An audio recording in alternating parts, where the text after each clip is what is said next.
Kalian mungkin sering melihat judul berita yang bombastis. Google menemukan cara membobol Bitcoin.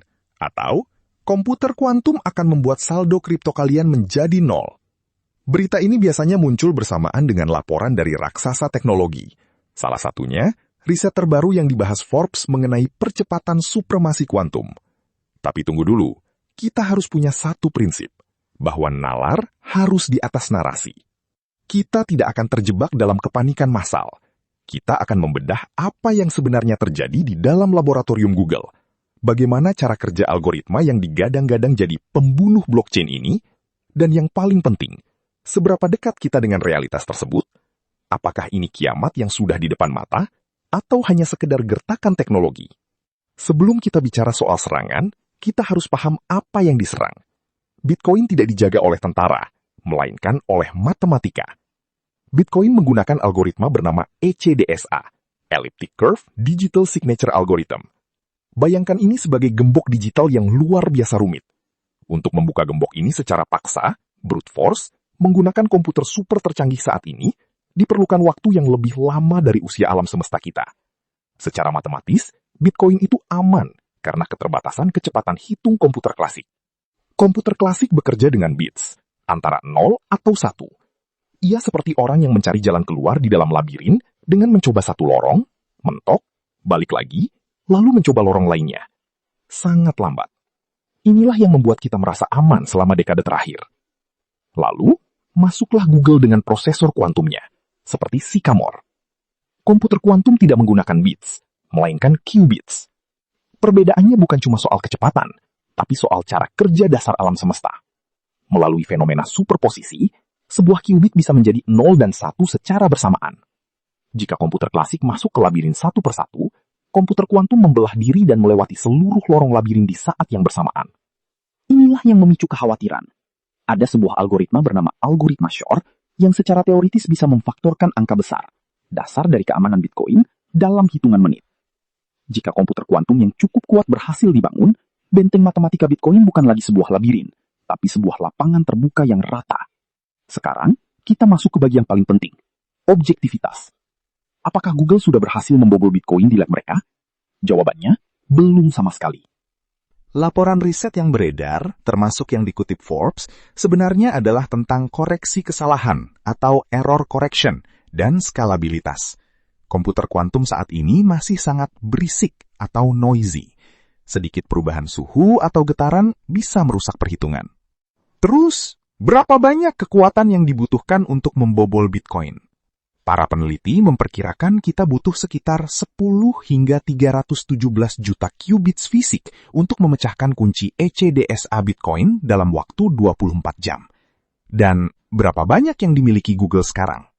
Chip tercanggih saat ini masih berada di kisaran ratusan qubits, seperti IBM Osprey dengan 433 qubits atau Sycamore Google yang berada di angka serupa.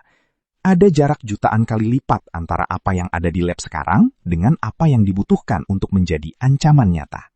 Teorinya ada, tapi teknologinya belum sampai. Google memang melaporkan bahwa mereka menemukan cara agar qubits bisa bekerja lebih stabil, yang berarti waktu yang dibutuhkan untuk mencapai jutaan qubits mungkin lebih singkat dari prediksi awal, yang tadinya 50 tahun mungkin menjadi 10-15 tahun. Inilah yang disebut satu langkah lebih cepat dari perkiraan. Tapi, langkah itu tetaplah langkah di dalam laboratorium yang suhunya harus dijaga lebih dingin dari ruang angkasa. Dan ingat, ini bukan mesin yang bisa kalian beli dan pasang di rumah untuk menghack dompet orang lain besok pagi. Di sisi lain, dunia blockchain tidak tinggal diam. Sains selalu melahirkan penawar bagi racunnya sendiri. Saat ini, para matematikawan sedang mengembangkan post-quantum cryptography atau PQC. Ini adalah algoritma enkripsi baru yang dirancang khusus agar tidak bisa dipecahkan, bahkan oleh komputer kuantum sekalipun. Bitcoin bisa melakukan membaruan atau fork untuk beralih ke standar keamanan ini.